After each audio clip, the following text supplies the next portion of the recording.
Hey, have you ever thought 5 minutes might not be long enough to summarize my feelings about a game? Why not check out our new thing, Fully Ramblomatic, a weekly podcast in which I go into more detail about this week's subject with a colleague who obligingly pretends to give a shit. Only available on our Patreon from the $5 tier up. Join today.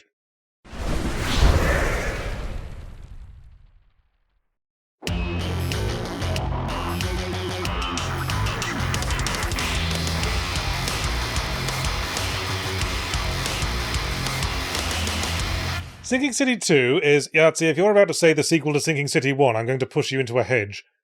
Sinking City 2 is a game by Frogwares. They have all the Sherlock Holmes games, and who also, incidentally, made Sinking City 1, a Lovecraftian game that played an awful lot like one of their Sherlock Holmes games. In Sinking City 2, returning protagonist Charles Reed must... Oh, hang on. He says his name's Calvin Rafferty? Okay, I guess it's a completely different dude who happens to have Charles Reed's exact appearance, dress sense, personality, and initials. Anyway, we return to the titular setting of the first game to find... Oh, actually, it's not the same setting as the first game. It's Arkham now rather than Oakmont, a completely different city in New England that's full of monsters and water. Importantly, though, it's full of water for slightly different reasons. Honestly, Frogwares, did I fucking hallucinate the definite article there? The Sinking City, not a Sinking City? Not Sinking Cities? Not that other Sinking City around the back of the first one with the better nightlife? I suppose Frogwares felt the need to make the protagonist and setting nominally different to the first game because fucking every fucking thing fucking else fucking is. Sorry, I'm slightly bitter. Frogwares detective games were a little bit jank and a little bit quaint, but they were their thing, you know? It's no bad thing to have a thing, like that thing Marty Feldman did with his eyes. It depresses me when someone with a thing turns their back on their thing for the sake of being more like everyone else's thing. It's like if Marty Feldman pushed his eyes in with the back of a spoon so we could take more dramatic roles. Mate, anyone can do dramatic roles, very few of them can do the eyes, and Sinking City 2 has taken a very hard turn away from the detective game format that is Frogwares' thing and become, drumroll please, a standard Resident Evil 4 style pin-to-the-bum survival horror game. Like every fucking survival horror game now. And it continues to fuel my despair that everyone with a budget above indie level only seem to make one of like 5 kinds of games now. It's either this, Souls-likes, Ghost Train Rides, Jiminy Cockthroats, or open-world crafting survivor maps where you're tacitly obliged to build a house. Remember Expedition 33? The one game of the fucking year just because it was an original concept for once? Paper Mario if it was set inside the head of a suicidally depressed Paul Cézanne? Not that Sinking City 2 entirely ditches the detective game thing, you do still have a mind palace where you can put the important clues you find and link them together. It's just all the clues are shit like, ow, my squid tentacles hurt, and also the 4th digit of the code lock on the door to the boss room is 7. You find the other 3 digits, you link them together, you get a free upgrade token. It's so fucking pointless. And this, hilariously, was on the more difficult puzzle setting. I think the easier setting also color codes the things that can be linked, and there's a cartoon teddy bear in a mortarboard pointing at them with a stick. Blimey, haven't even started on the plot yet. The flooded city of Arkham has been ordered, condemned, and evacuated, but Calvin Rafferty does what any red-blooded American does when the government tries to give him good advice: ignore